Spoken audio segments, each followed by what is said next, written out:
So now it's blue. So now instead of going back to the HTML file or my CSS file, changing there, instead of doing all that stuff, I can on the fly change here, and all I do is like I just copy. I copied this particular part, the well part, I copied it, and I come back to my editor, and like what I do is like I take that off and I'll paste it here. And let's see, let me just refresh it. It uploads the styles. So it's that easy. So changing our files is pretty easy with the help of Firebug.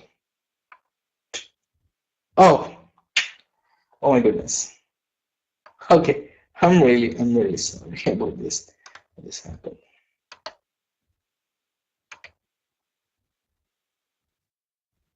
Okay, fine.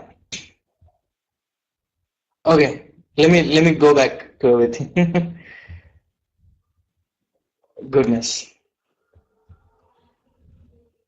Well, yeah. So I'm just repeating this. Yeah, it's the part of Priyanka to just delete this stuff. The previous one or this one? I don't know. Fine.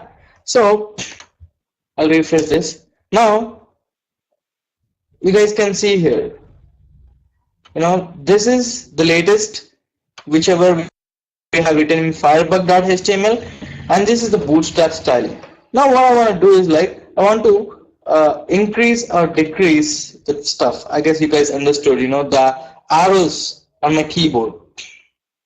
Okay, I'm using the arrows on my keyboard just to increase and decrease the size over here. I'm now manipulating, changing the border here. I don't want that 10 pixel border.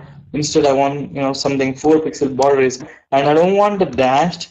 I want the let's say dot. Okay, even this thing, see, the beauty of Firebug is all I gotta do is type something over there. It hints just like our what you call type ahead. Okay, so I don't want a black border over there. I want a blue border over there.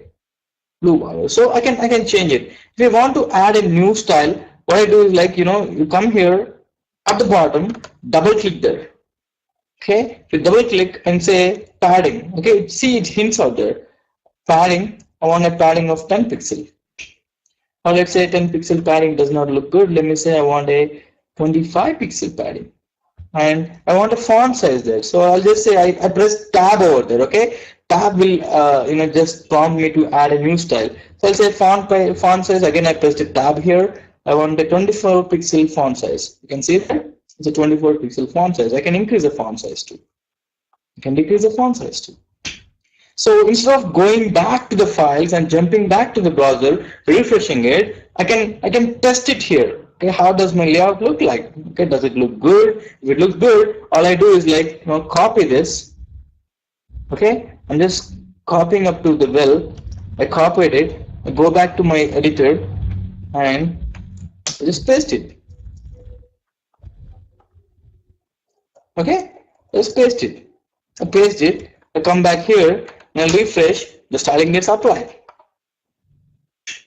Okay, so I'll just write the whole thing which I have done over there. What I've done is on the right side. Okay, the style tab on the right side. I double clicked on the class I want to manipulate. I want to test. Okay. If I double click, it prompts me for the new rule. So I add a new rule, whatever, it's a font size or whatever. Hit tab and give a value. That's what I've done over there. Now to increase or decrease the values, I used my keyboard's up and down arrows. Up and down arrows. So to navigate to the side, for instance, let's say the border has 3 attributes, right? The border has 3 attributes. See, 4 pixel, dotted, and 0, 0. So I double click on it, and to navigate to the sides, okay, I use arrows, whatever. So here, instead of dotted, I want a solid. See, it becomes solid over there. Okay, so to navigate sideways, I use the side arrows, and to navigate, to increase or decrease the values, I use the up and down arrows. So that's how I manipulate my CSS. So CSS is manipulated like if I want to add a new class, let me say, or if I want to, instead of manipulating a old class, I want to add new styles. What I can do is like I go here. Okay, I'll do a right click, and you can see the options here: add rule, new property. Okay, using command line, inspecting CSS panel. I say add rule. Okay, even this is like, instead of touching the old things and manipulating, I can straight away give some new, or I'll say new property or new property. Let's say.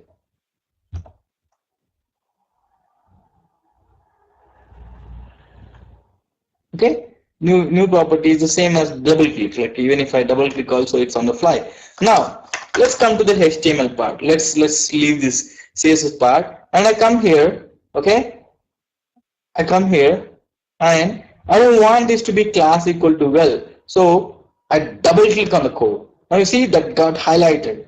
Or I double click here. You see the whole content is got highlighted. I delete it. It got deleted.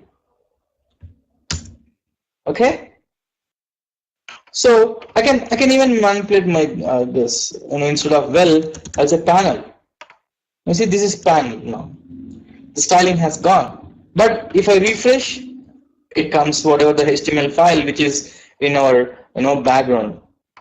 Okay. So I come here. I say instead of container, I say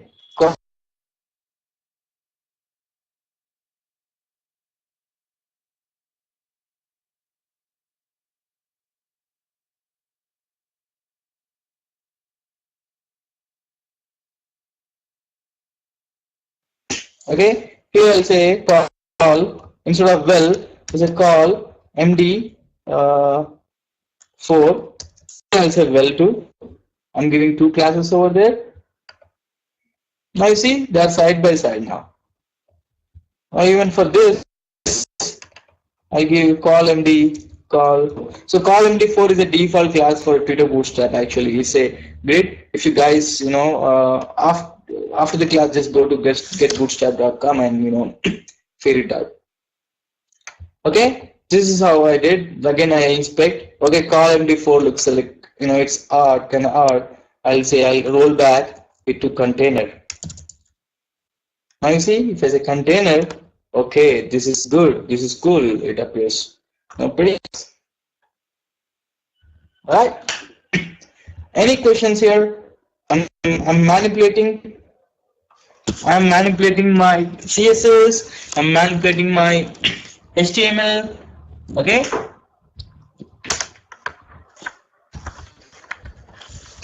Yes. Any questions here? I can manipulate. You guys can now. Let's see how can we apply it on a new what do you call a new website.